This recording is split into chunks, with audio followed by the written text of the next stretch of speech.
샬롬, 샬롬, 샬롬, 샬롬. 하나님 사랑합니다. 여러분, 주 안에서 사랑합니다.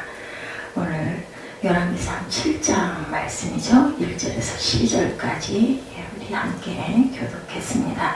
이제 솔로몬 성전이 끝나고 그 왕궁을 건립하는 부분에 대한 말씀을 하고 있습니다. 7장이 마지막 절이 51절까지 굉장히 길게 나와 있는데 왕궁 건축에 대한 이야기. 솔로몬은 7년 동안 성전을 건축했죠.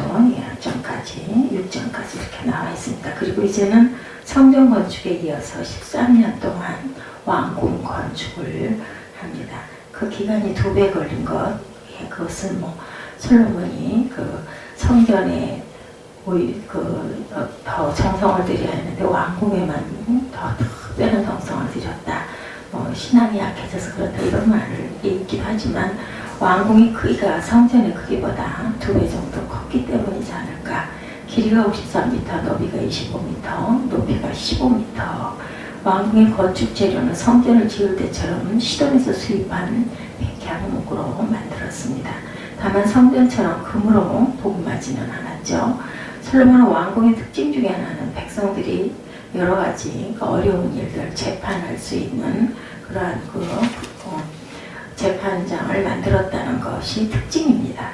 또한 솔로몬은 일반 왕궁처럼 업무를 위한 대전을 만들었을 뿐만이 아니라 자신의 처소를 또한 만들었습니다. 그리고 애국 공주 출신인 자신의 왕비를 위해서도 처소를 만들어 주었죠. 솔로몬은 성전과 왕궁을 잇따라지는 동시에 성전에 들어갈 각종 기구를 만들었습니다. 이를 위해서 특별한 기술자를 초청하죠. 그의 이름은 히람이었고 드로왕 히람과 이름이 같죠. 히람은 아버지가 드로 사람이고 어머니는 납달리 지파 여인이었습니다. 일찍이 아버지가 돌아가시고 과부 어머니 밑에서 자랐는데 불의로 된 각종 기구와 도구를 만드는 일에 당대 최고 기술자였다고 합니다. 히람이 제일 먼저 만들어야 할 롯기구는 성전 입구에 세워진 2개의 롯기둥을 장식하는 일이었습니다. 2기둥은 성전 건물을 떠받들기 위한 기둥이 아니라 건물 앞에 세워진 9m 높이의 장식용 기둥이었습니다. 솔로몬은 2기둥의 이름을 지었는데 오른쪽 기둥이 야긴, 왼쪽 기둥이 보아스. 야긴은 그가 세울 것이다. 그리고 왼쪽에 있는 보아스는 그에게 능력이 있다. 능력이 있는 하나님께서 세우실 것이다. 이런 뜻을 갖고 있습니다. 솔로몬 2기둥을 세우고 각각의 이름을 정하여 하나님 앞에 신앙 고백을 드리고자 했죠. 즉 그는 전능하신 하나님께서 이 전을 세우실 것이다 하는 신앙 고백입니다. 히람은 설계도를 따라서 성전 입구에 놋으로 만든 2개의 기둥을 세웠습니다. 그리고 기둥 꼭대기는 백합화 모양으로 장식을 하고 기둥 주변에는 2줄 석류를 만들어서 장식을 하죠. 다음으로 히람은 바다라고 하는 기구를 만들었습니다. 큰 용량의 물을 담아두는 용기, 물이 담겨있는 큰 용량의 물이기 때문에 아마 바다라고 하지 않았을까. 이 물로는 제사장들이 제사를 드리기 전에 자신의 몸을 씻는 데 사용합니다. 바다는 특이하게 12마리의 수가 한 방향으로 3마리씩 동서남북 12마리가 아래를 받치고 있죠. 히람은 놋으로 10개의 물두멍을 또한 만듭니다. 이것은 바다보다도 작은 도구였는데 바다처럼 물을 담아두는 그런 용기였죠. 이 물로 제사를 드리는 제물을 씻는 데 사용합니다. 물두멍은 특이하게 물을 담는 부위는 둥근 반원형이고 그 아래는 사각형의 받침 모양이 있었고 받침 아래에는 바퀴가 4개 달려 있습니다. 그래서 원하는 곳으로 쉽게 이동할 수가 있었죠. 특히 받침에는 4가지 형상이 새겨져 있는데 첫째는 사자, 둘째는 소, 셋째는 그룹천사, 넷째는 화환입니다. 이렇게 만들어진 물두멍은 모두 10개였는데 성전 건물 우편에 5개, 좌편에 5개를 두었죠. 히람은 이 외에도 성전의 각종 기구들을 또한 놋으로 만듭니다. 재를 담아놓은 부삽과 각종 대접을 만들고 히람의 놋으로 기구를 만들 때 요단강 동편 숲꽃과 사르단 사이에 작업을 하게 솔로몬 왕은 특별히 지시를 합니다. 이곳은 야곱의 형 에서와 헤어짐 후에 홀로 밤에 남아서 기도하던 야복강 근처이기도 하죠. 이것은 진흙이 많아서 진흙으로 형틀을 짜고 놋을 부어 작품을 만들기에 아주 좋은 장소였다고 합니다. 솔로몬은 왕이 성전 건물과 왕궁 건물과 성전에 필요한 각종 기구들을 모두 만듭니다.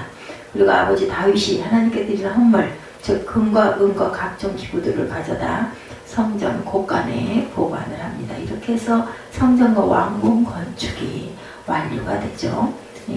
13년 7년 하면 아마 20년이 걸렸을 것인데, 오늘 본문을 통해서 우리에게 주시는 바 세 가지 교훈을 함께 나누도록 하죠. 우선순위의 삶을 살았던 솔로몬 왕상 7장, 오늘 보면 7장 1절에 솔로몬이 자기의 궁을 13년 동안 건축하여 그 전부를 준공하니라, 이렇게 시작이 됩니다. 솔로몬 하나님의 성전을 먼저 지은 후에 자신의 왕궁을 짓습니다. 우선순위의 삶을 산 것이죠. 중요한 것은 하나님의 성전이 더 중요하다. 하나님의 나라와 의를 먼저 구한 후에 자신의 필요한 것을 구한 것인데, 우리도 솔로몬처럼 우선순위의 삶을 살아야 합니다. 마태복음 6장 33절에 너희는 먼저 그의 나라와 그의 의를 구하라.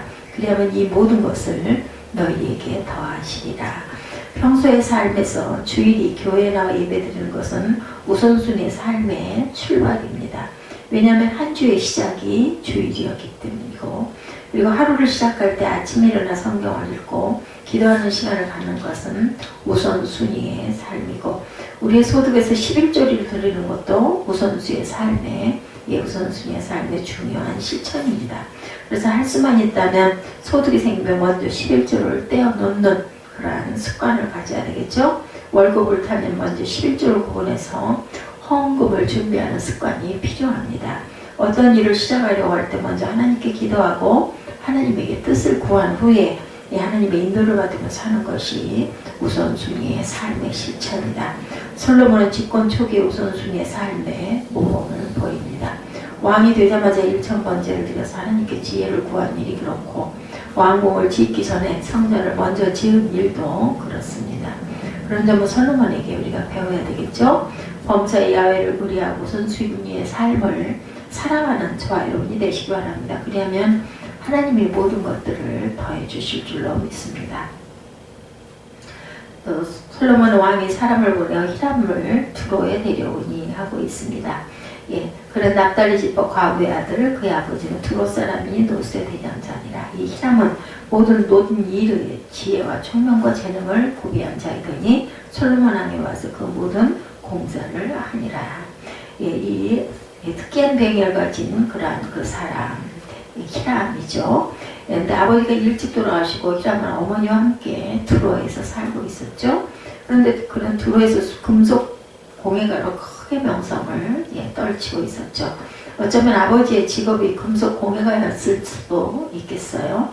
옛날에는 아버지의 기술을 아들이 전수받는 것이 당연했기 때문인데, 성경은 히람이 놋으로 각종 기구를 만드는 데 있어서는 지혜와 총명과 재능이 탁월한 사람이었다, 이렇게 말씀하고 있습니다. 역대 2장 14절에 보면 두로 왕 히람이 솔로몬이 성전을 건축한다는 소식을 듣고 두로에서 유명한 금속공예가인 히람을 솔로몬에게 보내서 돕고 싶다고 제안을 합니다. 두로 왕 히람이. 이에 솔로몬은 두로 왕 히람의 제안을 받아들여 두로에 사람을 보내어 히람을 정중하게 모셔. 이름이 같죠. 금속공예가 히람은 아버지가 이방인, 어머니가 이스라엘 사람으로 혼혈이었고, 요즘으로 말하면 다문화 가정의 그러한 아들이었죠. 그런데 이스라엘 사람은 혼혈을 반기지 않습니다. 지금 우리나라도 조금 그런 경향이 있죠. 그래서 솔로몬 왕은 혼혈인 히람을 차별하지 않고 그의 재능을 높이 평가했습니다. 그래서 그를 기꺼이 예루살렘으로 초빙하여 각종 성전 기구를 만드는 일에 기여하게 합니다. 히람은 어머니의 조국인 이스라엘 땅에 와서 헌신의 노력을 기울여 성전에 각종 기구를 만들죠. 그가 만든 것은 먼저 성전 입구에 세워진 야긴과 보아스 기둥을 놋으로 장식하는 것이었었죠. 그 다음으로 성전 뜰에 대용량의 물을 받아 넣는 바다라는 그릇과 10개의 물두멍, 그리고 부석과 각종 대접들을 만들었습니다. 고린도전서 12장 11절에 이 모든 일을 같은 한 성령이 행하사 그 뜻대로 각 사람에게 나눠주시느니라. 각 사람에게 성령의 나타남을 주시는 유익하게 하려 하심이라 이렇게 증거하고 있습니다. 우리는 출신 배경과 학력에 상관없이 하나님이 각자에게 주신 재능과 은사가 있죠. 내게 어떤 은사가 있는지 아는 것 굉장히 중요합니다. 그래서 주어진 은사가 적든지 많든지 그것이 중요한 게 아니라 은사에 따라서 중요하고 덜 중요한 은사가 또한 있는 것도 아니죠. 그래서 주어진 은사가 적든 많든 그것이 뭐 크든 대단한 재능이든 아니든 중요하지가 않다. 은사에 따라서 우리가 발견하고 그것을 잘 활용해서 교회와 그리고 하나님의 나라를 위해서 요긴하게 사용되어야 되겠죠. 그랬을 때 하나님의 선한 열매가 맺힙니다. 하나님이 여러분에게 주신 은사는 과연 무엇인지 저와 여러분의 은사를 깊이 생각해 보시고 그 은사 내가 기뻐하고 내가 잘할 수 있는 일을 열심히 하는 것이 하나님 기뻐하시는 일이다. 금속기술자 히람처럼 지혜와 총명과 재능이 충만해서 하나님이 주신 은사를 가지고 아름다운 열매를 맺으시기를 주님의 이름으로 축원합니다. 그리고 또한 우리가 예수님을 깊이 찬양하는 그런 삶을 살아야 되겠습니다. 성전의 두 기둥과 성전의 주요 기구를 살펴보면 거기는 우리의 구세주가 되신 예수 그리스도의 예표가 있는 것을 봅니다. 7장 21절에 이 두 기둥을 전에 낭실 앞에 세우되 우편의 기둥을 세우고 그 이름을 야긴이라 좌편의 기둥을 세우고 그 이름을 보아스라 하였더라. 솔로몬의 성전 입구에 장신용으로 두 개의 녹기둥을 세웠다고 했는데 그것은 하나님께 대한 신앙의 고백이었다. 능력이 하나님께서 이루신다. 즉 솔로몬은 성전을 세우면서도 자신이 힘으로 성전을 세우는 것이 아니라 전능하신 하나님이 이 성전을 세우시고 영원히 보존하실 것이다 라는 신앙 고백을 드리는 거죠. 구약의 성도였던 솔로몬은 당연히 하나님 아버지께 신앙 고백을 드려야 했습니다. 그런데 신약의 성도인 우리는 누구에게 신앙 고백을 드리고 계세요? 성삼위 하나님, 성부, 성자, 성령님께 신앙 고백을 드려야 되겠죠. 그런데 그 중에 제일 중요한 신앙 고백의 대상은 예수 그리스도. 그래서 우리 항상 기도하고 끝날 때 예수 그리스도의 이름으로 기도드리옵나이다 하고 기도하죠. 마태복음 16장 16절에 주는 그리스도시요 살아계신 하나님의 아들이십니다. 베드로가 이렇게 고백을 하죠. 그래서 사도 베드로가 예수님 앞에서 이렇게 고백할 때 예수께서는 베드로에게 최대의 칭찬을 하시면서 바요나 시몬아 내가 복이 있도다. 이를 알게 한 이는 하나님 아버지시라고 이렇게 알려줍니다. 솔로몬이 성전 입구에 두 개의 기둥을 세우고 신앙 고백을 드렸다면 오늘 우리는 입술을 열어 주 예수 그리스도께 항상 신앙 고백을 하는 저와 여러분들이 되셔야 되겠죠. 우리에게도 두 개의 기둥과 같은 중요한 고백, 그거는 예수님이 나의 주요 그리스도라는 사실이죠. 사도행전 2장 36절에 그런즉 이스라엘 온 집이 정령할지니 너희가 십자가에 못 박은 이 예수를 하나님의 주와 그리스도가 되게 하셨느니라 이렇게 말씀합니다. 또한 성전 뜰에 있는 기구 중에 제사장의 몸을 씻기 위한 물을 담는 큰 용기인 바다와 재물의 몸을 씻기 위한 물을 담는 10개의 물두멍은 우리 죄를 씻어주기 위해서 주님께서 몸 버려 피 흘려 죽으신 예수 그리스도를 상징한다는 것을 또한 알아야 되겠습니다. 큰 바다를 떠받들고 있는 12마리의 소의 형상은 이스라엘 열두지파를 상징하지만 나아가서 모든 시대와 세대에 걸쳐 구원받은 하나님의 백성들을 의미하죠. 서로 순종의 상징입니다. 그래서 우리는 순종하는 하나님의 백성으로 우리를 정결케 해주시는 그리스도를 사랑하고 섬기는 삶을 살아야 되겠죠. 솔로몬은 성전을 세우면서 하나님께 대한 신앙 고백을 한 것처럼 우리도 주 예수 그리스도에게 항상 신앙 고백을 해야 되겠죠. 진정한 신앙 고백, 그것을 드릴 줄 알아야 되겠다. 그리고 바다를 떠받들고 있는 우직한 소처럼 그리스도에게 충성하고 순종하는 그러한 예수님의 제자가 되어야 되겠죠. 솔로몬의 왕궁과 성전 기구의 소리가 마음에 새겨야 할 교훈 살펴봤습니다. 첫째, 솔로몬이 성전을 먼저 짓고 왕궁을 지은 것처럼 우선순위의 삶을 살자. 둘째, 지혜와 총명과 재능이 충만했던 히람이 혼신의 힘을 다해 성전 기구를 만든 것처럼 우리도 하나님이 주신 은사를 따라서 아름다운 열매를 맺어야 되겠습니다. 세 번째, 솔로몬이 신앙 고백을 성전 기구에다도 그렇게 표현했던 것처럼 예수 그리스도께 항상 신앙 고백을 드리고 주님께 순종하는 삶을 살아내야 되겠다라는 열왕기상 7장 말씀, 특히 1절에서 12절 내용을 중심으로 우리가 이렇게 고백하는 그런 내용, 돌아보는 묵상의 시간을 가졌습니다. 이제 연휴가 끝나고 다시 직장과 학교와 또한 여러 가지 각종 자신들의 위치로 돌아가는 그러한 날이죠. 오늘도 고나지 않고 또한 다시 일상에 회복하면서 약간의 그저 불협화음이 있을 수도 있습니다.